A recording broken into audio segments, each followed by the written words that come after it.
en otro drive. Okay. Claro, me parece que hay un drive de las prácticas y un drive... No, estoy en el drive que tiene todas las slides, por eso. No. Exacto, y hay un drive de Gabriel. Ahí Camila lo mandó, yo también lo mando, supongo que es el mismo. Genial, gracias. Termina igual. Perdón, Camila, que mandamos lo mismo. Bueno, arranquemos si les parece. Como decía, todo aquella que quiera prender la cámara suma muchos puntos, así lo hacemos muy bien, Lucas y Juan Camilo. Así lo hacemos lo más interactivo que podamos. Como dice acá, mi nombre es Gonzalo. Estoy hace un par de años dando clases en este curso. Este cuatri no tengo tantas clases, tengo tengo esta y otra de heterocerticidad. Pero yo les dejo en el chat mi mail por si tienen alguna duda o consulta con esto. Lo que vamos a ver hoy está bastante vinculado a lo que es el primer TP, que es empezar a elaborar un poco con datos aplicados, que si no me equivoco todavía no vieron mucho. Y le dejo mi mail por si en algún momento, en general lo que suele pasar es que unos días antes de entregar el TP, me escriben por alguna que otra cosa. Eh, Siempre que puedan escribirme con anticipación mejor, porque sí lo puedo agarrar con tiempo. Pero en general, lo que vamos a ver hoy, lo que van a ver las próximas clases prácticas, les debería alcanzar como para hacer el TP. Así que voy a grabar. Recording in progress. Y otro comentario importante, antes de que les pase a compartir pantalla, es que este Zoom se corta a los 40 minutos, así que cuando se corta volvemos al mismo link. Importante. Así que, si no hay más cuestiones administrativas, voy a compartirles pantalla y mostrarles algunas cosas.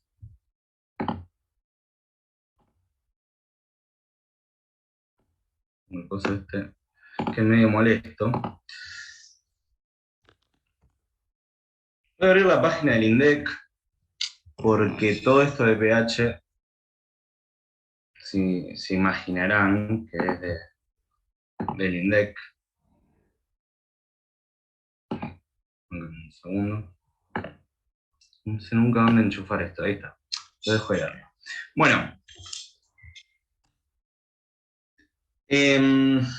Vamos a trabajar, les decía, con la base de datos del EPH. La pueden encontrar en la base acá. Ahora les cuento bien todo cómo es. En la parte de servicios y herramientas van a base de datos.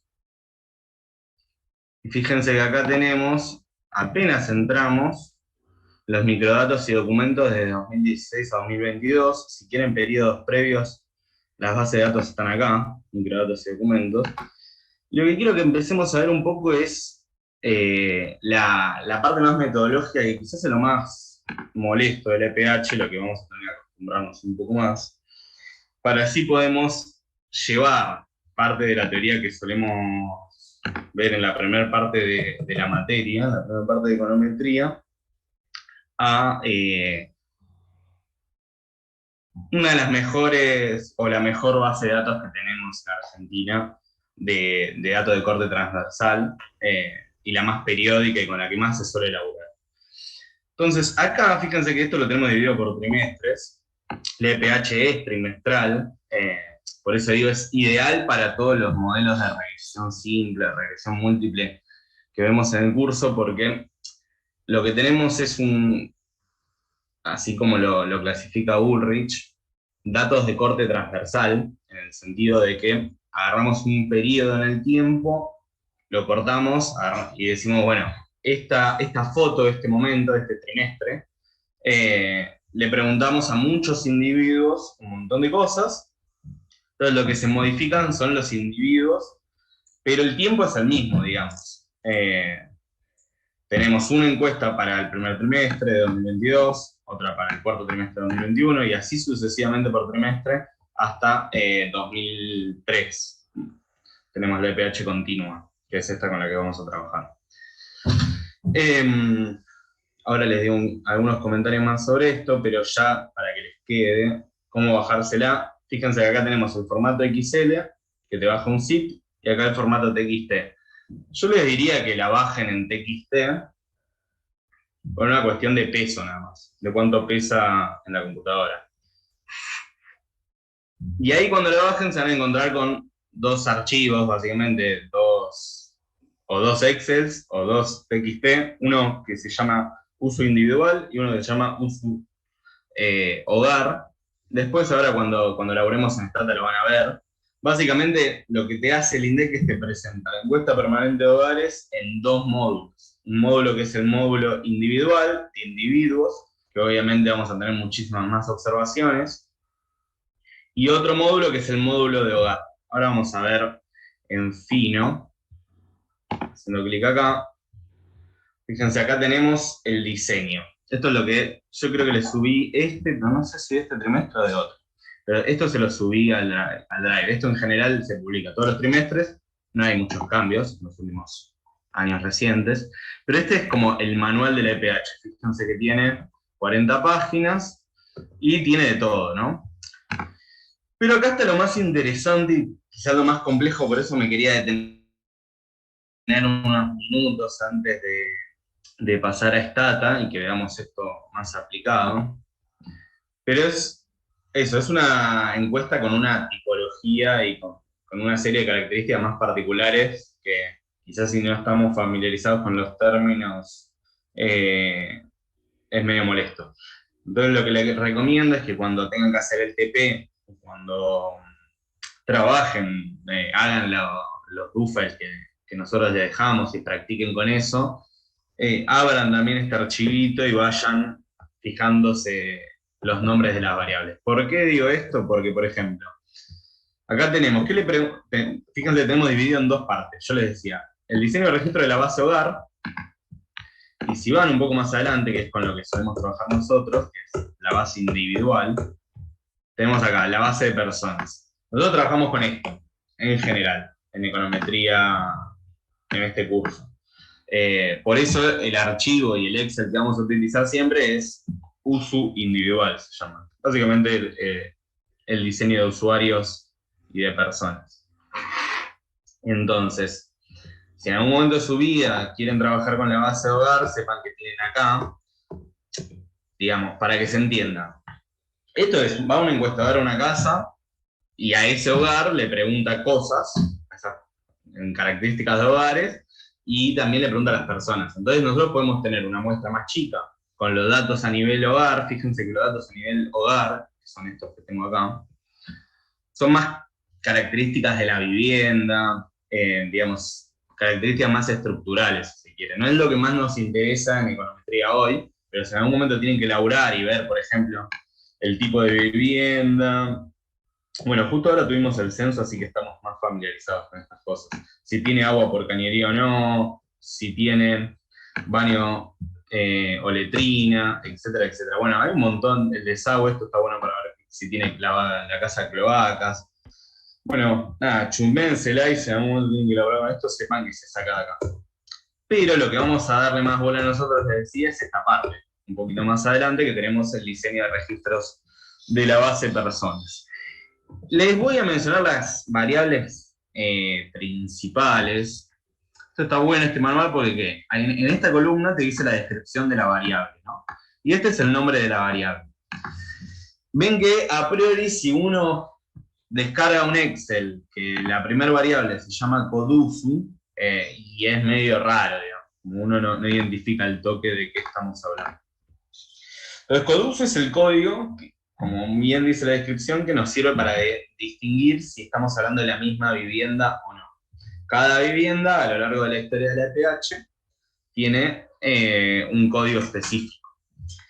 Y esto, más a la pasada, no es necesario que lo sepan, pero también si en algún momento profundizan estos temas, la EPH tiene una característica que es que toma dentro de todos los hogares que agarra 2 trimestres a un hogar, los 2 trimestres siguientes no los agarra, y 2 trimestres después los vuelve a agarrar.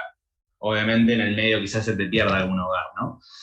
Pero esta estrategia permite que si en algún momento quieren hacer una comparación en el tiempo y un seguimiento específico de un hogar, lo pueden hacer porque tienen que saber que 2 trimestres después a ese hogar lo vuelven a agarrar. Nada, esto como comentario más general, por si también van a trabajar con esto en algún momento, y para que sepan la importancia de esta variable en la EPH, que es CODUFO. Entonces, esta variable, el código de hogar es muy importante. Y después con las que más vamos a trabajar nosotros a la hora de hacer regresiones son región, que es bastante intuitivo. Básicamente le preguntan a la persona en qué región viven y responden con 1, si es Gran Buenos Aires, 40 noroeste, 41 nordeste, 42 Cuyo, 43 Pampeana y 44 Patagonia. Ahora lo tienen, quizás les parece muy raro esto, después se lo van a tatuar y se van a saber de memoria que Gran Buenos Aires es 1 y el resto arranca en 40. Después los aglomerados, esto no lo mencioné, pero es importante. Esta variable también es bastante intuitiva, por suerte, aglomerado. La EPH releva y hace la encuesta a personas urbanas, a personas que viven en áreas urbanas. Es decir, releva a estos 31 aglomerados, son 31 en total, que son aglomerados de, acá aclara, bueno, acá te aclara si es un aglomerado de más de 500.000 habitantes. Hay que ver uno por uno, pero en general releva aglomerados grandes de área urbana, no me acuerdo cuál era el límite, y lo que hace es sacar información central sobre su vida cotidiana, ¿no? Recién veíamos lo de vivienda, bueno, acá vamos a tener de todo, vamos a tener ingresos, vamos a tener variables de empleo, vamos a tener variables de educación, condiciones habitacionales como vimos, bueno, muchas cosas, pero siempre siempre centrándonos en lo que es la población urbana y estos 31 aglomerados en particular. Para que se den una idea, el conjunto de la población que termina, que nos permite analizar la EPH, son alrededor de 29 millones de personas. Es decir, una parte de la población. Siempre que salen datos de empleo, desempleo, pobreza, etcétera, salen de esta encuesta. Y esta encuesta releva solamente esa parte de la población. ¿Se entendió hasta ahí esto que mencioné? Sí, perfecto. Sí, clarísimo. Entonces, si en algún momento también suelen trabajar con pobreza, esto es otro comentario adicional, así como cosas, si para la tesis de grado quieren trabajar con pobreza, o con desempleo, con estadísticas así, sepan que lo sacan de la EPH. La única particularidad es que la pobreza, debido a que el cobro del aguinaldo de los trabajadores formales que se realiza en el último trimestre y en el segundo trimestre, pero se computa en los trimestres siguientes, o sea, en el primero y en el tercero para el EPH, porque es cuando se releva básicamente, no te permite calcular muestras comparables de pobreza de formato trimestral, digamos, porque el aguinaldo, aunque no parezca, distorsiona mucho, entonces siempre vas a tener que la pobreza en el primer y en el tercer trimestre es más baja que en el segundo y en el cuarto. Por eso se da el dato semestral que se va a publicar ahora en un par de semanas. En un par de semanas se va a publicar el dato semestral de pobreza del primer semestre, que surge de básicamente juntar a las dos EPHs y comparar, como ustedes habrán visto en alguna otra materia, los datos de canastas básicas con los ingresos totales familiares. Pero esto se los digo para que sepan que también con esto podemos sacar hasta pobreza, que básicamente es juntar los dos Excels y analizar en función de cuándo le preguntamos a la gente qué ingreso tiene y si puede alcanzar las canastas básicas o no. Toda esta introducción para sepan que esto se puede explorar mucho, pero siempre que hablamos de esto hablamos de población urbana. Entonces, acá podemos dividir por aglomerado. Sí. Te interrumpo un segundo, perdón, es una duda. Sí. ¿Sabés si existe alguna encuesta para analizar la pobreza o estas variables que veamos de la EPH en la población que no es en los 10 millones que quedan? ¿Donde hay algún censo de zonas rurales o algo así, sabes? Yo entiendo que no, que que estamos completamente ciegos de eso, la frecuencia anual y cercana, digamos, ¿no? Después está el censo, Claro. que permite ver las características más estructurales. Entiendo que a partir de ahí se puede calcular pobreza por necesidades básicas insatisfechas, pero de ingresos así, con frecuencias más o menos cercana en el tiempo, estamos medio Mirá. ciegos, por lo que entiendo. Ahí va. Gracias.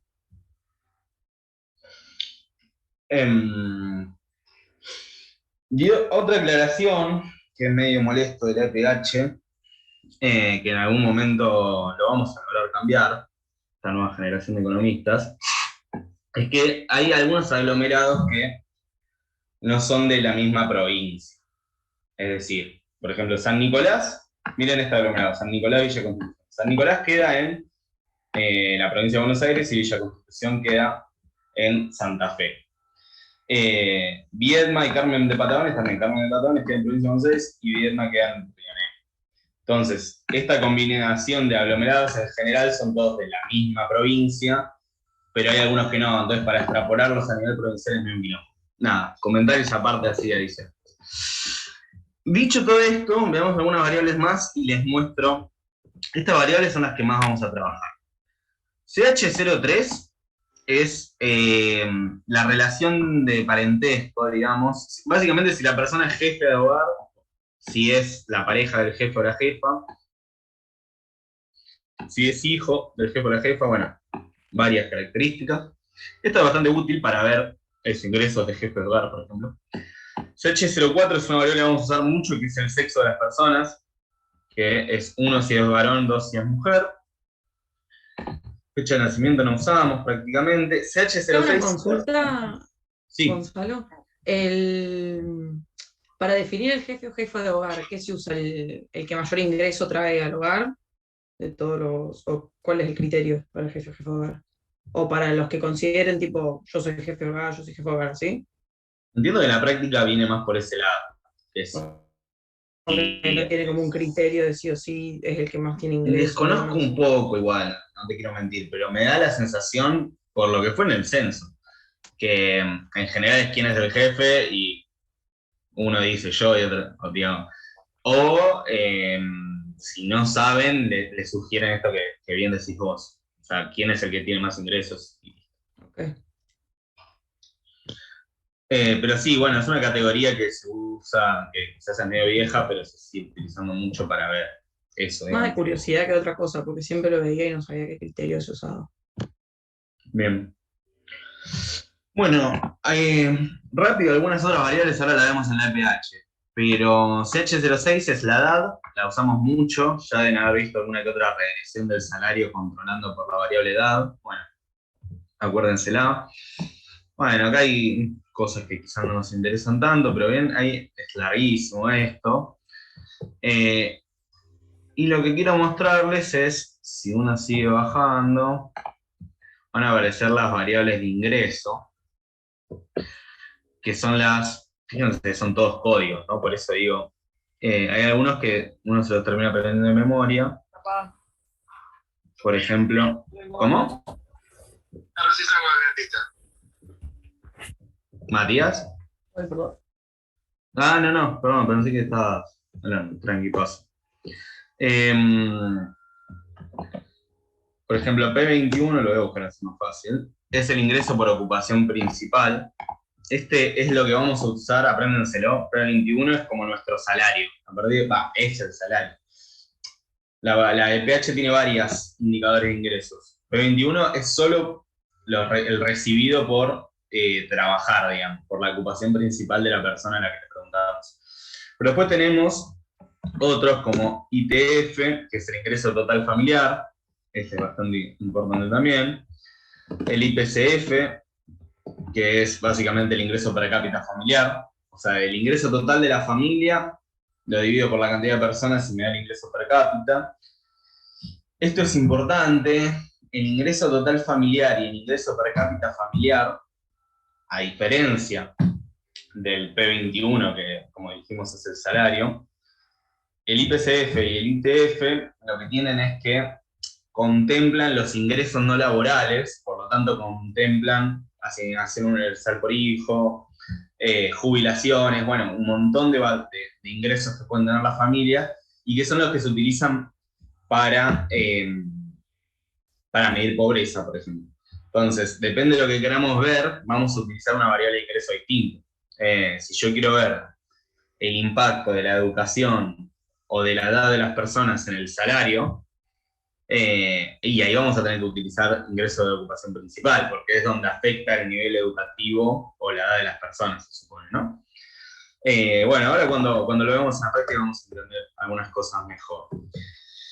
Por último, bueno, acá tenemos también deciles de ingreso, con eso también se puede elaborar bastante. Quiero que nos detengamos un poco en esto, que es medio molesto y complejo, pero a la vez es súper útil, y cuando lo entiendan una vez ya lo van a poder entender por el principio opuesto. La EPH es una muestra, ¿no? Como cualquier encuesta. La EPH no les dije, pero en general, ahora nos fijamos la última, cuánto tiene, pero en general suele tener 45.000 observaciones. Es decir, 45.000 personas de estos aglomerados urbanos que estuvimos viendo. Ahora, el INDEC hace un laburo que es, a partir del último censo, no del reciente, sino del de 2010, crea unos ponderadores. Primero se los voy a mostrar con este ponderador que es Pondera. Después veamos lo de los ingresos, pero primero veamos con Pondera. Crea un ponderador que nos permite expandir y proyectar desde la muestra a la estimación de población.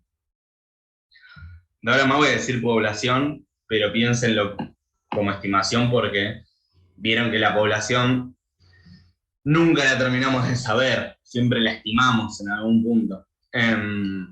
Hasta en un censo quizás hay gente que no encuestamos, entonces se suele decir estimación de población, pero pensémoslo como población final. Entonces, el INDEC a partir del censo construye unos ponderadores que nos permiten pasar del total de la muestra al total de la población. ¿Cómo hace? Básicamente clona observaciones. Digo, si yo en la encuesta encuentro una persona que tiene 25 años, estudia economía y es de Capital Federal y gana tanta plata, yo sé que una persona de esas características me representa 20 personas más en el total de la población. ¿Cómo lo sé eso? A partir del censo poblacional. Entonces, básicamente lo que hace es que clona muchas personas iguales. Entonces, a partir de la EPH nosotros podemos lograr encontrar el total de la población urbana de estos aglomerados y clasificarla. Podemos sacar cuánto porcentaje de la población realmente está desempleada, cuál es el ingreso promedio, porque a nosotros no puede pasar que en la encuesta tengamos más gente menos representativa del total.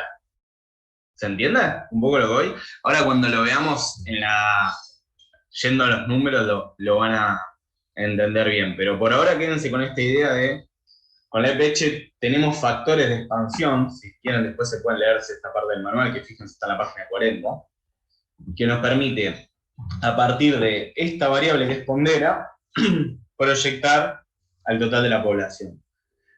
Una pregunta, perdón, con respecto a esto. O sea, ¿cómo se sabe cuántas, por ejemplo, personas de 25 años que tienen tal sueldo existen en la población? Estamos únicamente tomando una muestra. No, a ver, yo se lo tiré como muy específico, ¿no? Obviamente no es tan específico a nivel de detalle, pero sí se tienen algunas características. Pensémoslo como más simple quizás porque quizás hizo un ejemplo muy rebuscado, pero personas que tengan 65 años, que cobren una jubilación y que vivan y que sean hombres y que vivan en la ciudad de Buenos Aires, sabés por el censo, ¿no? Que es nuestra estimación de la población. ¿Se entendió lo que voy? Y eso después, a partir de cuántas personas así te tocan en la muestra, lo proyectás. Y así con todo. Perdón, y una cosa más con respecto a este del ponderador. ¿Cómo haces para proyectar? El ponderador es un numerito, como un número. Multiplicas a tus observaciones por un número. Exacto. ¿Es solo uno? ¿O hay como si fuera muchos pondera? Hay muchos por persona. O sea, digo, hay uno por persona. Quizás en la encuesta se te cruzan, ¿no? Pero, digo, si tenés muchas personas similares, que quizás tienen el mismo ponderador, pero pensarlo así, como un jubilado de 65 años representa el 0,5% de capital federal, por ponerte un número, ¿eh? Entonces ese 0,5% te permite proyectar a esa persona como el 0,5% del total. ¿Se entendió? Sí, perfecto. Ahora cuando lo veamos en la encuesta lo van a entender mejor, me parece.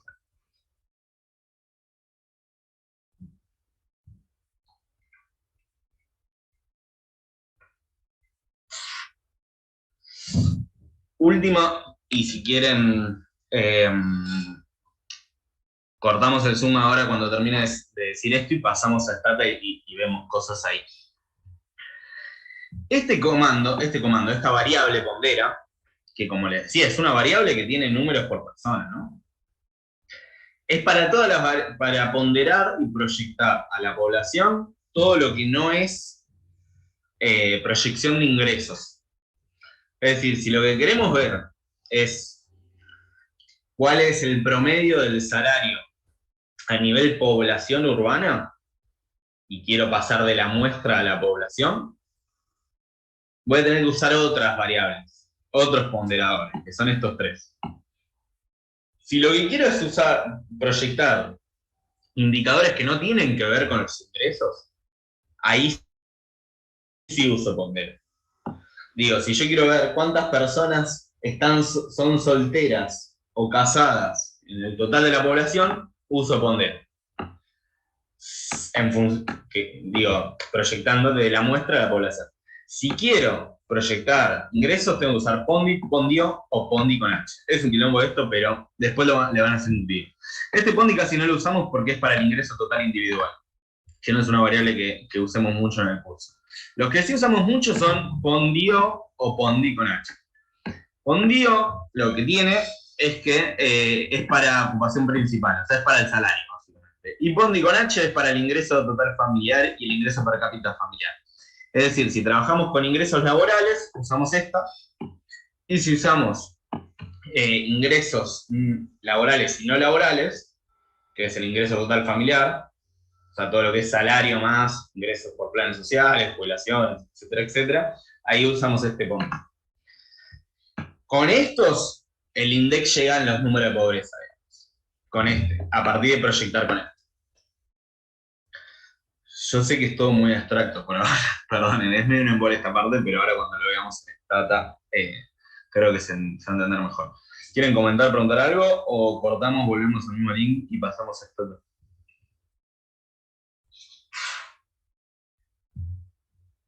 Todo claro, yo iría de cortar. Bien, un último comentario que me acabo de acordar leyendo esto. ¿Por qué la división? No se los dije. ¿Por qué divide entre pondera y pondió?